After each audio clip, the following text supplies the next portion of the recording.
How's it going, guys? Today I'm going to be talking to you about Resto Shaman and BFA. I'm just going to give you a quick overview on everything that I've experienced so far in the beta.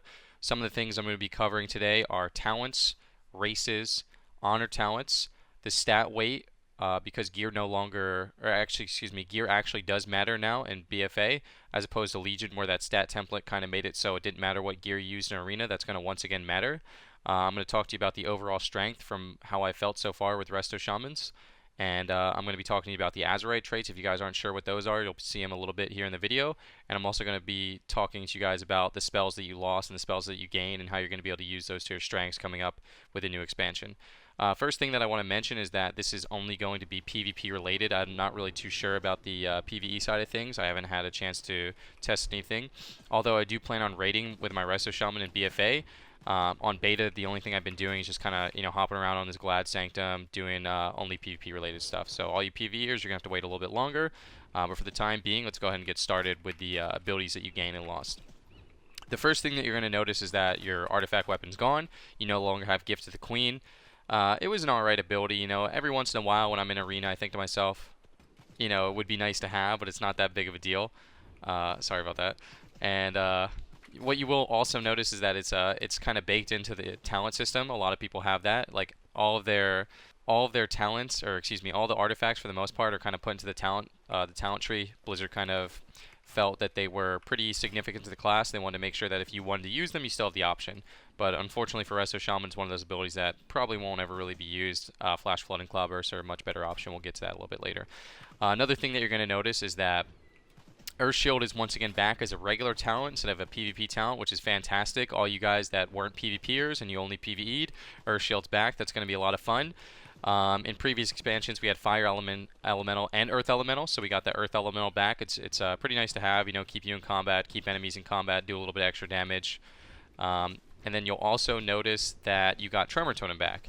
It's one of the weaker versions of Tremor Totem. It's not the one that you can use retroactive. It's the one that you have to use proactive. But it's still really nice to have, things like Warrior Fear, Big Priest Fear. You can only dispel one person, so being able to get both your DPS out of Fear, being able to drop in, prevent your own CC is obviously really nice. And I think in regards to all the abilities that you gain, that's about it. So from what I understand, you only lost one ability, which was that artifact weapon, and you gained a few other abilities in return. So Resto Shamans in this expansion are the opposite of what I would say in terms of pruning. You got some of your old abilities back. Unfortunately, you didn't get any new abilities, but still definitely a step in the right direction. So pretty happy about that with Blizzard. So let's go ahead and talk about the talents. First thing that I've noticed so far on beta is that I've actually really been liking Unleash Life. It just feels more powerful in this expansion. It feels like the instant heal is a little bit more up to scale than it was in last expansion. You see a Riptide heals for 5,400. And an Unleash heals for 7,600. And also gives you the flexibility of adding that extra hot healing by using a Riptide after Unleash, which is obviously really powerful. And it feels like the global is actually worth it. In Legion, if you guys played Unleash in PvP, it just didn't really feel like it was worth the global. It just kind of felt a little bit too fast-paced. Secondly, we're going to move down to level 30 talent. Echo the Elements is one of the ones that we've used for quite some time now, but I think it's actually going to get faded out by Earthshield. Earthshield just increasing that healing done by 10%. It's doing a pretty decent chunk of healing every single game. I think Earthshield's definitely going to be the go-to play here, and I can't really say that I'm disappointed about that. Earthshield's definitely one of my favorite abilities for Resto Shaman. When I first started playing Resto Shaman, it was in BC, and Earthshield was that last talent that you actually took, so it's obviously really nice to have. Another thing that you're going to notice in this expansion is that you actually have Capacitor Totem baseline, which allows you to have the option to take Earth Grab Totem, and you can also use that Cap Totem. So you could use Earth Grab, get people stuck, and then you could drop the Cap Totem so they can't get away. It's a pretty deadly combo. It's going to almost guarantee that you're going to land that stun unless the enemies actually end up killing that Cap Totem. But when you stack all the totems on top of each other, it actually makes it really difficult to click that name. So definitely something that you want to be doing. Earth Grab's not the talent that you're going to be taking all the time. Sometimes you're going to take the Spirit Wolf. The Spirit Wolf in combination with Spectral Recovery is really powerful, especially if you're trying to slip away from melee. But from what I've noticed so far is that Earth Grab is definitely the go-to choice. Earthen Wall Totem is just Earthen Shield Totem renamed. Why did Blizzard rename it? I have absolutely no idea. I feel like they tend to do this pretty often. They change icons, they change names, but the spell stays exactly the same. I have no idea, but it's definitely just as powerful. So it's one of those abilities that you want to definitely hold on to. I would say, Ancestral Protection Totem is not something that's really that practical in arena. Ancestral Vigor is not really something that's going to be that great in arena as well. Earthen Shield Totem definitely going to be the play. Windrush Totem, Graceful Spirit, and Nature's Guardian. These two just seem like they're for PvE only. Nature's Guardian, if you guys don't remember, if you didn't play in other expansions, existed. It's actually really powerful. It's one of those abilities that's going to be able to help you survive swaps. When you drop below 35% of your health, you're instantly going to get healed up for that 20%. The only thing that I don't like is in this expansion, you actually don't have the buff for when it procs. In previous expansions, you kind of got like some sort of notification that Nature's Guardian did proc, and also there's no debuff. There never was a debuff before, but it would be nice if it was added. It would be pretty nice if, you kind of saw if your Nature's Guardian was on cooldown or had some sort of indication that it procced or something, because as of right now, you actually have no idea. Moving on to the level 90 talent, this is actually an interesting one. Flash Flood and Cloudburst Totem. I think Cloudburst Totem is actually going to be pretty powerful. I'm not really sure. The thing with Cloudburst Totem in this expansion is that it actually replaces Healing Stream, which obviously makes it not as powerful because you're not actually gaining ability, you're just kind of getting rid of an ability. And Cloudburst is only going to be as good as like how often you can cast, so it depends on the comp or the situation, but in some situations where it feels like maybe you're not getting CC'd often, you're not getting interrupted often, maybe Cloudburst is actually going to be better than Flash Flood, because Healing Stream has like a static amount of healing it's going to do. Once you drop it, it's only going to do that much healing. Cloudburst is kind of the opposite of that. The more you heal into that Cloudburst, the more healing it's going to do. I know that I said this wasn't going to be about PvE, but interestingly enough, Echo of the Elements works with Cloudburst, and I think that's going to be pretty powerful for PvE. It's a little awkward to drop Earth Shield and maybe Downpour, so maybe that's going to be a little bit better for PvE, but I think Echo and Cloudburst is definitely going to be pretty powerful in combination, maybe even in PvP depending on the situation. But I would say the go-to is definitely Flash Flood, and then for the last talent, this is the same as last expansion. High Tide and Wellspring, it's only for PvE, making Ascendants a really, really easy pick. One thing you'll notice about Ascendants in this expansion is that's on Global.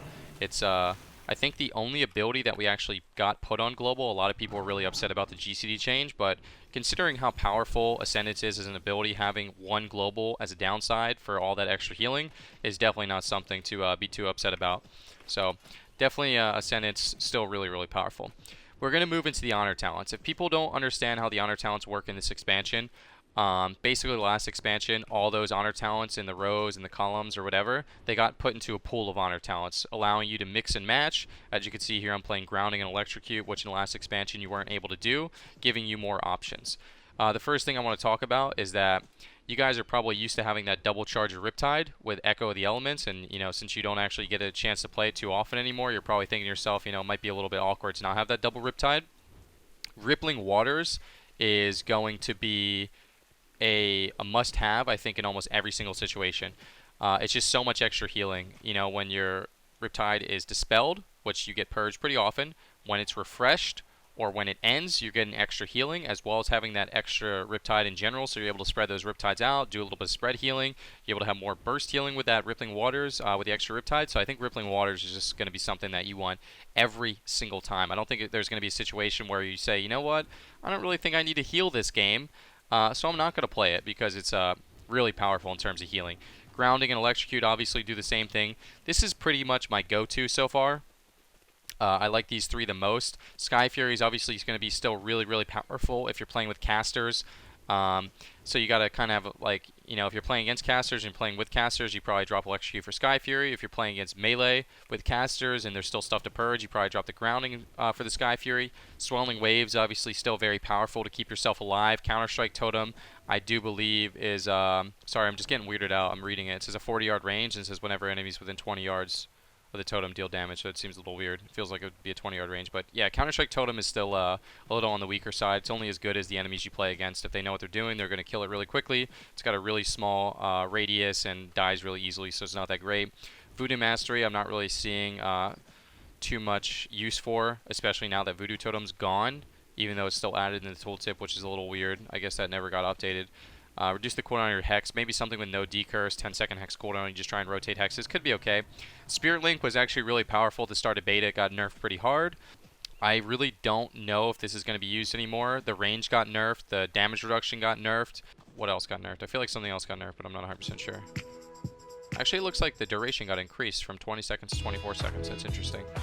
But it also got a cooldown, I do believe. Is that what happened? I'm not seeing it, but I swear it has a cooldown now. I do love you, Mr. Dew. Purifying Waters, I think, could still be okay if you're playing like an all-in electrocute build. You know, maybe you don't want grounding or something, but it's really hard to drop Rippling Waters, so I feel like Purifying is not nearly as good. Tidebringer was useful if you played Spirit Link, which doesn't seem to happen anymore. Calming Waters is actually something that I haven't used too often, but it just feels like if you're fighting against melee, like, why not just use it? You know what I mean? Just make those kicks a little less punishing. It doesn't really feel like you're giving up too much. You used to have to give up Defender or Vim for Calming Waters, so it kind of felt like a huge downfall, but I think Calming Waters is still pretty powerful. You'll notice it's a 10-second duration instead of 20 seconds. So it's not as good, but definitely still pretty good. And Spectral Recovery, I think in combination with Spirit Wolf, is going to be really powerful. So I've noticed with Spirit Wolf and Spectral Recovery, you can tank people pretty heavily, but Earth Grab still seems to get a little bit more value. So you want to test that one out for yourself, see which one you like better. I kind of am leaning towards Earth Grab. It seems pretty good. So I want to talk to you guys a little bit about the stats. You'll notice that like it seems a lot more difficult to get cast off in this expansion. You know, with the globals, haste becomes a really valuable stat because haste actually affects your globals. So I tried like doing a full haste set. It didn't really feel that good. I kind of went back to my default crit mastery build that I've probably been playing since Wrath of the Lich King. It just always felt like the two best stats for Shaman. And it feels like it's been working the best for me. A lot of the times you can actually get away without casting. You know, a lot of people ask me, you know, how do you cast so little? It's just, you know, you Riptide, you Unleash, you Riptide, you have Healing Stream, you have Earth Shield rolling. Mastery kind of builds up, so the lower they get, the more healing you do.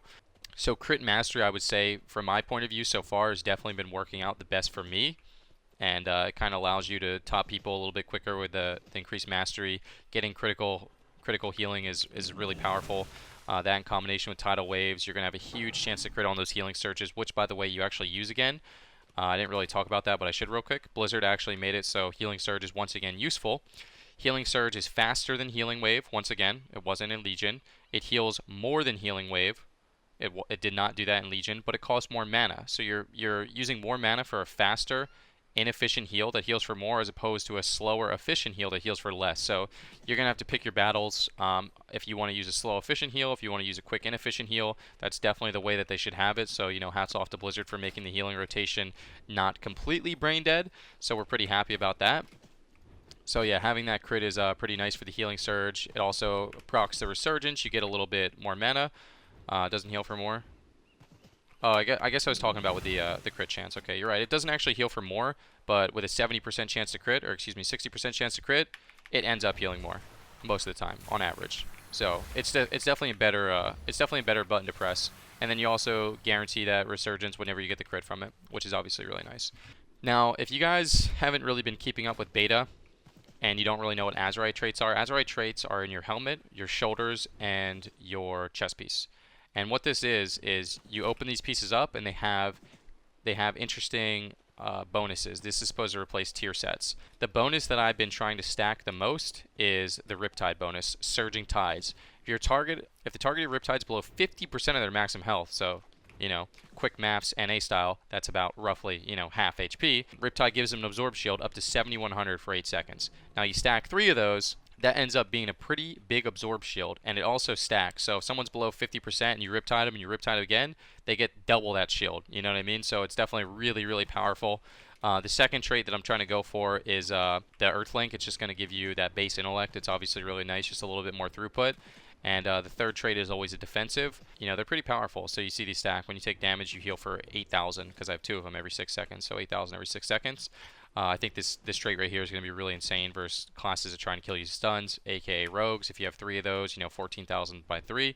I'll let you do the math on that one. My brain hurts from the last equation. So Azurite traits are going to be pretty powerful to impact your game. You know, if you're facing a specific comp, you might want to change up the traits. You know, if you have a set for rogues where you have 3 Azurite fortifications, if you have a set for something else where maybe you have less defensives on yourself but more healing for your partners or something, it's definitely pretty interesting. You kind of mix and match a little bit. It's going to be worth having multiple gear sets for specific comps. But yeah. So the overall strength for Resto Shamans from what I've seen so far on beta is, I would say they're about a middle tier healer. A lot of people have been asking me, what do you think are the best healers? What do you think the tier list is for healers? And from what I've seen and from what I've gathered, and my opinion could be wrong, it could be biased depending on what I played against, I would say that Resto Druids have the most raw healing. 45-second cooldown on Iron Bark, I feel like they're the hardest healer to penetrate in terms of actually getting pressure versus good players. And I think that Mistweavers have the second most throughput. They're pretty like close to Druid. The only problem with Mistweavers is it doesn't really feel like they have the cooldowns to kind of keep their teammates alive. Their bubble's really not that powerful. Revival's not really that powerful. And 45-second Iron Bark is pretty crazy. But the tier list for healers, I would say, is that Resto Druid and Disc Priest, I would say, are like that top tier healer. They're like number 1, number 2. I'm not really sure in which order. I would say the middle tier healers are Mistweaver and Resto Shaman. I think Mistweavers are better than Resto Shaman, but I could be a little bit biased. It just doesn't feel like Resto Shaman offer a ton in terms of like offense and healing throughput. Like Resto Druids, you can get in people's faces, you go for the bashes, you go for the Cyclone. Disc Priest, without question, are doing an absolute ton of damage. I can actually keep up with DPS sometimes on damage with Disc Priest. Also does a ton of healing.